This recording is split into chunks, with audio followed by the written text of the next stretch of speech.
तो class 11 chemistry का आपका क्वेश्चन है मोलर कॉन्सेप्ट का, मोल कॉन्सेप्ट का। Find number of moles of molecules in 34 grams of NH3। तो देखो आपको मोल्स निकालना है, नंबर ऑफ मोल्स, ठीक है, 34 ग्राम्स ऑफ NH3 में। और आपको यहाँ पे एन का नंबर ऑफ मोलर मास दिया हुआ है और एच का आपको मोलर मास दिया हुआ है हाइड्रोजन का, ठीक है। तो देखो आपका नंबर ऑफ मोल्स का फॉर्मूला क्या होता है, सबसे पहले फॉर्मूला लिखो, number of moles is equal to mass given upon molar mass.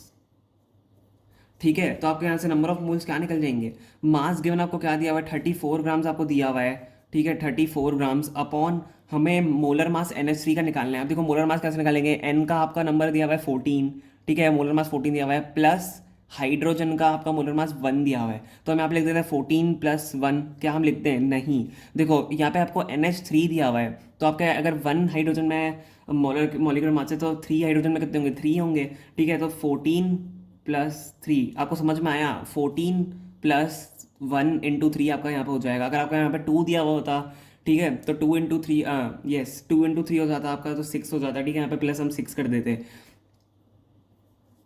34 grams upon 17 grams, ठीक है। तो आपका ये क्या आ गया, 17 टू से आपका 34 होता है, तो आपके 2 मोल्स आ गए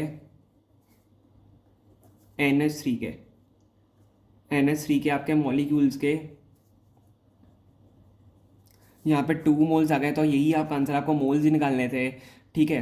तो यही आपका आंसर है, आपको सॉल्व ऐसे करना है, फॉर्मूला लगाना है, मास गिवन अपॉन मोलर मास, उससे आपका मोल्स निकल के आ जाएंगे।